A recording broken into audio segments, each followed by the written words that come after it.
how are you guys? This is Isabella and this is my second year of reading. Welcome back to my 1 year 1 time reading video. So I remember clearly that last year when I did this, I was acting like, oh, I was only recording a video for myself. Please don't look at me, and also don't drag me out of that irreversible self-abasement. Blah blah blah. It was like a totally disaster. So I'm not gonna repeat my own mistake this year. Today I will share with you guys about my feelings toward reading after 2 years. Basically why reading eventually becomes a part of my life that lies between hobby and work, and also my own strategy and plan for reading. Now for the experience and feeling part, firstly, reading really expands my boundaries. It activates and connects the neurons in my head. Now imagine us as betters. Whatever internet and social platforms can give us is an opportunity to narrow down and zero in on a specific place where we can build miniature statues using our cobwebs, whether we are content contributors or just audiences. However, reading books is more like how we can enlarge the area of our web. So I found that fact during my winter break in 2019 when I downloaded TikTok for the first time. I was in Beijing back then and I was like lying on my couch every day and watching other people skiing, skydiving, scuba diving all around the world through my phone, and I summed up tons of natural discovery and X game videos. But thanks to algorithm, like after 20 days, I realized that I had been trapped in a place where other people were actually outside, exploring nature, doing sports, creating videos, earning money. Well, I never left my couch for a single second. And that was something unbearable to me. I'd rather look like a fool at a real ski resort than look pretty on my couch. So I basically stopped watching short videos after that. But reading is something very different.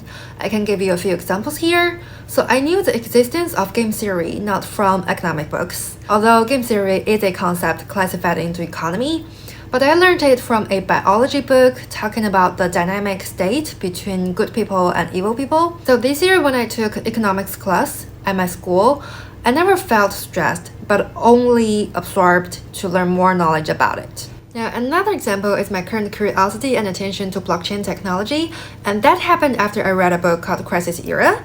Before, I used to view cryptocurrency stuff as a Ponzi scheme. Don't get me wrong, it could still be a Ponzi scheme nowadays, so be cautious about it. But I would like to give more energy and time to look at it. Now back to track. Compared to scrolling screens, reading leads me more to the unknown. Like I never know where my next station is when I read, and I feel exhilarated when knowledge in different fields meets and sparkles in my head. Sorry, I was out for Christmas Eve last night and now I'm back. So secondly, reading has given me more confidence as an art student. When I was a child, I had this wrong opinion in my head that only people skilled at math and physics were smart enough and they were easier to become successful. And I was told that women were not good at these two subjects.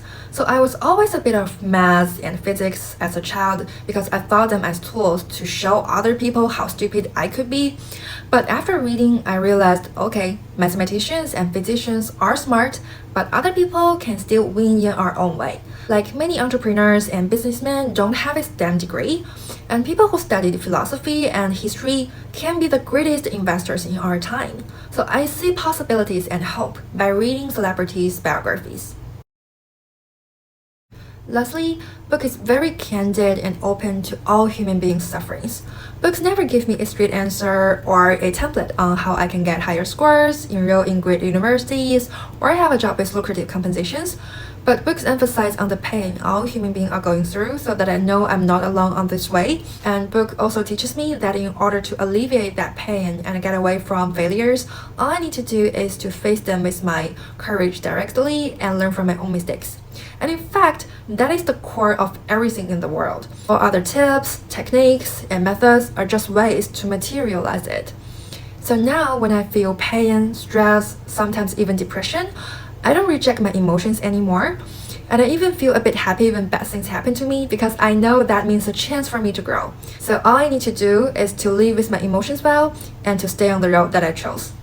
That's all my reading reflections, and now let's move to my strategy and plan for reading.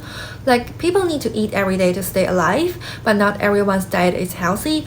I believe that phenomenon also applies to our spiritual intake. So for me, I segment my reading into two parts. One is books in Chinese version and the other one is books in English version. For the Chinese version, I actually won't allow myself to read many love stories or fictions unless they're super classic. If I want to read some novels, I would always go for biographies or autobiographies. Otherwise, I prefer nonfiction such as histories, social science, or finance, etc., etc. But for English books, I don't restrict myself at all, because when I read original books, I have two purposes in mind. The first one is always to improve my English, followed by the content itself. So if I really want to read some cliche, non-nutritive, love, romantic story, I will leave myself some space here. In the past 2 years, I have set up the number of books to read for myself to achieve because I know that I could be a bit procrastinated sometimes, and the lower limit can always guarantee and motivate me a bit. However, I really don't think that the number of books should be our ultimate goals because the most beautiful part of reading cannot be quantified or even told that easily. This year, I will put the books that I have read in the comment zone so you can see it.